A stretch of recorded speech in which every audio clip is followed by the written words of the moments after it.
बिस्मिल्लाहिर्रहमानिर्रहीम। स्टूडेंट अस्सलाम वालेकुम, मैं हूं आपका मैथ का टीचर तनवीर अहमद। तो फर्स्ट ईयर की मैथमेटिक्स कर रहे हैं, चैप्टर नंबर 4 स्टार्ट किया हुआ है। 4.2 एक्सरसाइज से पहले जो है एग्जांपल नंबर 1 अब हम ये कर रहे हैं। इसमें हमें कहा गया है सोल्व द इक्वेशन, और नीचे इक्वेशन दी गई है। तो जब भी हमें ऐसी इक्वेशन दी जाए तो हम क्या करेंगे, इक्वेशन को इन दोनों वेरिएबल को बराबर करने के बाद हम किसी नेक्स्ट वेरिएबल के बराबर इसे लेट करेंगे। उसके बाद हमारे पास जो इक्वेशन होगी वो सेकंड डिग्री स्टैंडर्ड फॉर्म में कन्वर्ट हो जाएगी। जब सेकंड डिग्री स्टैंडर्ड फॉर्म में इक्वेशन कन्वर्ट हो जाएगी तब हम फैक्टराइजेशन का मेथड या क्वाड्रेटिक फार्मूला अप्लाई करने के बाद, दोनों में से कोई एक भी मेथड अप्लाई होता होगा तो अप्लाई करने के बाद हम इक्वेशन का आंसर निकालेंगे। तो हमारे पास ये इक्वेशन है, इसको मैं थोड़ा सा सिंप्लीफाई करने के लिए क्या करता हूँ, ये जो x की पावर 1/2 है इसको मैं 2 से मल्टीप्लाई भी करता हूँ और डिवाइड भी करता हूँ। ये पावर डिवाइड वाली जो 2 है ये 4 बन गया और मल्टीप्लीकेशन वाला 2 ये 7 आ गया, और उसके साथ वाली जो वैल्यू है वो एज इट ही लिखता हूँ। x की power 1/4 minus 6 is equal to 0। इनको मजीद सिंप्लीफाई करते हैं तो ये बनेगा x की पावर 1/4 होल की पावर 2, ये जगह माइनस x की पावर 1/4 और माइनस 6 इज इक्वल टू 0।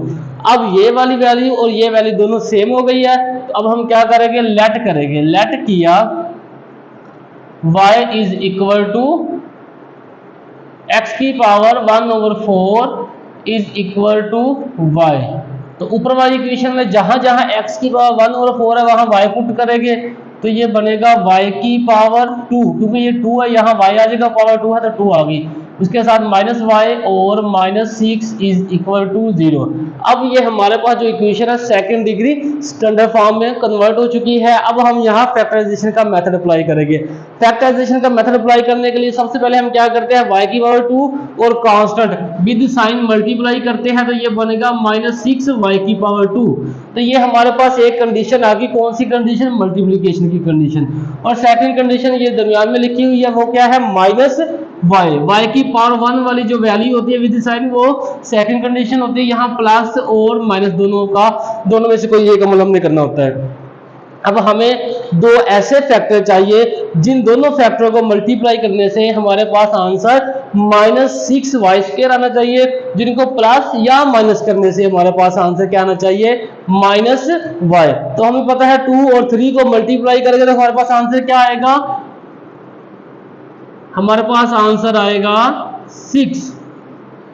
अगर यहां पर y के साथ, y की पावर 1 के साथ जो साइन होता है ना वो बड़ी वैल्यू के साथ लगा देते हैं, छोटी वैल्यू के साथ ऑपोजिट लगाते हैं, तो plus minus minus 3 to the 6 y cross y की पावर 2 और यहां पर आ जाएगा माइनस y आएगा। अब 3 माइनस का है, प्लस का 2 है, 3 में से 2 गया, 1 बचा, जिसका कोएफिशिएंट कुछ नहीं होता वहां 1 होता है। तो वो हमारे पास -3 और +2y दो ऐसी वैल्यू है जो हमारी मल्टीप्लिकेशन वाली कंडीशन भी सेटिस्फाई कर रही है और प्लस या माइनस वाली कंडीशन भी सेटिस्फाई कर रही है। अब हमारे पास जो इक्वेशन है, इस इक्वेशन में हम -y की जगह पर ये दो फैक्टर लिखेंगे, तो ये बनेगा y की power 2 plus 2y minus 3y minus 6 is equal to 0। क्या किया, इसकी जगह पर मैंने ये जो दो फैक्टर थे वो लिखे, बाकी पहली और लास्ट वैल्यू एज इट ही लिखी हुई है, इसमें कोई चेंजिंग नहीं आई। अब पहली दो वैल्यू में से क्या चीज कॉमन आ रहा है, पहली दो वैल्यू में से y कॉमन आ रहा है, y की पावर 2 में से एक y की पावर बाहर कॉमन जा चुका है तो अंदर एक y की पावर बचेगा। अब उसके बाद प्लस है तो प्लस लगा दिया, 2y में से y कॉमन आ गया, बाकी 2 बचा। नेक्स्ट वाली दो वैल्यू में से, नेक्स्ट वाली 2 वैल्यू में से -3 कॉमन आया, -3 में से 3 कॉमन आ गया, बाकी अंदर बचा y। अब जब हम यहाँ पर माइनस कॉमन लेते हैं तो लास्ट वैल्यू का जो साइन है वो ऑपोजिट लिखा जाता है, यानी कि अगर माइनस है तो यहाँ पर प्लस लिखेंगे, अगर यहाँ प्लस होता तो नीचे हम माइनस लगाते। अब 3 को किससे मल्टीप्लाई करें, आंसर 6 आए, 3 को 2 से करना पड़ेगा, 3 टू द 6 और इज इक्वल टू 0।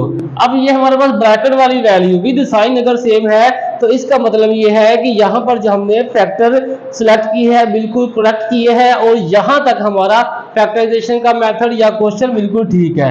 तो y +2 दोनों में है तो y+2 कॉमन ले लिया, बाकी बचा y और -3, y-3 इज इक्वल टू 0। अब दोनों वैल्यू का प्रोडक्ट 0 के बराबर है, इसका मतलब यह है कि y+2 0 है या y माइनस 3 0 है। यहाँ से हम y की वैल्यू निकालेंगे तो y की वैल्यू यहाँ से क्या आएगी -2 और यहाँ से y की वैल्यू क्या आएगी +3। ये y की वैल्यू आ गई। ये कैसे आ गई? क्योंकि हमें पता है कि एक मैथ का रूल है, जब भी कोई वैल्यू लेफ्ट हैंड साइड से राइट हैंड साइड या राइट हैंड साइड से लेफ्ट हैंड साइड की तरफ शिफ्ट होती है तो उस वैल्यू का साइन चेंज हो जाता है। ये लेफ्ट हैंड साइड पे प्लस थी तो राइट हैंड साइड पे माइनस होगी, ये लेफ्ट हैंड साइड पे माइनस थी तो राइट हैंड साइड पर जाकर प्लस होगी। देखने में हमारा क्वेश्चन जो है वो हल हो चुका है, लेकिन अभी क्वेश्चन हाफ हुआ है, अभी क्वेश्चन हल नहीं हुआ। कैसे नहीं हुआ? क्योंकि हमारे पास जो क्वेश्चन में वेरिएबल है वो x है और आंसर y वेरिएबल का आ रहा है। तो एक बात याद रखिएगा कि जो वेरिएबल हमें क्वेश्चन में गिवन हो उसी वेरिएबल का हमें आंसर चाहिए होता है, किसी दूसरे का नहीं चाहिए होता। तो अब y को x में कन्वर्ट करने के लिए यहाँ जो हमने लेट किया था अब पुट करेंगे। यहाँ लिखिएगा putting y is equal to x की पावर 1/4। तो ये लिखेंगे x की पावर 1/4 इज इक्वल टू -2। अब हम क्या करेंगे यहाँ पर?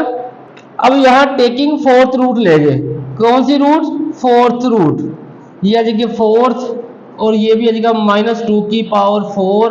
अब ये इससे कैंसिल तो x बचेगा। अब जब पावर इवन हो, किसी भी वैल्यू के साथ अगर माइनस का साइन लगा हो और उसकी पावर इवन हो तो माइनस प्लस में कन्वर्ट हो जाता है। 2 की पावर 4 ये बराबर होता है 16 के। वो कैसे? 2 की power 4 is equal to 2 cross 2 cross 2 cross 2, 2 to the 4, 4 to the 8, 8 to the 16। तो ये आंसर हमारा 16 आ गया। ये हमारा फाइनल आंसर है। तो यहां भी हम पुट करेंगे putting y is equal to x की पावर 1/4, x की पावर 1/4। तो यहाँ लिखेंगे y की जगह पर x की पावर 1/4 इज इक्वल टू 3। यहाँ भी इस पावर को खत्म करने के लिए फोर्थ पावर लेंगे तो ये आ जाएगा x की पावर 1/4 होल की पावर 4। तो ये 4 से कैंसिल हो जाएगी और 3 की पावर 4 वो किसके बराबर होती है? 3 की पावर 4 ये बराबर होती है 3 क्रॉस 3 क्रॉस 3 क्रॉस 3, 3 3 दा 9, 9 3 दा 27, 27 को 3 से मल्टीप्लाई करें 681। तो ये किसके बराबर आ गया आंसर? 81। तो हमारे पास x का फाइनल आंसर क्या आ गया? 81। अब सॉल्यूशन सेट नीचे लिखे कि मैं जरा ऊपर लिख देता हूँ। Solution set is equal to ये 16 और 81। ये हमारा सॉल्यूशन सेट है। क्वेश्चन की स्क्रीनशॉट ले ताकि आपको नोट्स बनाने में आसानी हो। तो ये हमारी एग्जांपल नंबर 1 थी बिफोर एक्सरसाइज नंबर 4.2। तो हमने क्या किया? हमें एक इक्वेशन दी गई थी, इक्वेशन को हमने सबसे पहले कन्वर्ट किया standard form of second degree की स्टैंडर्ड फॉर्म में। उसके बाद हमने फैक्टराइजेशन का मेथड अप्लाई किया। फैक्टराइजेशन मेथड अप्लाई करने के लिए हमें फैक्टर चाहिए होते हैं तो जो भी फैक्टराइजेशन का मेथड है उसको उनके रूल को फॉलो करते हुए हमने दो फैक्टर सेलेक्ट किए। फैक्टर यहाँ पर इक्वेशन में पुट किए, सिंप्लीफाई किया, हमारे पास आंसर आ गया y का। अब हमें वेरिएबल जो इक्वेशन में या क्वेश्चन में दिया है वो x है और वेरिएबल y का हमारे पास फाइनल आंसर आया है। y को x में कन्वर्ट करने के लिए जहां हमने लेट किया था अब हम पुट करेंगे। उसके बाद x को 1/4 है, 4 को 4 डिवाइड में है तो इसको खत्म करने के लिए फोर्थ पावर दोनों साइड ली तो ये 4 और ये 4 आपस में कैंसिल और 2 की पावर 4 60 के बराबर। इसी तरह इस साइड पर भी हमने क्या किया? y की वैल्यू पुट की taking fourth power on both side. तो ये 4 से कैंसिल, यहाँ x बचा और 3 की पावर 4 बराबर है 81। तो ये हमारा क्वेश्चन था। अगर आपको क्वेश्चन की समझ लगी तो वीडियो को लाइक और चैनल को सब्सक्राइब करें। क्वेश्चन की समझ नहीं लगी तो नीचे कमेंट्स करें ताकि आपको मजीद बेहतर तरीके से समझाया जा सके।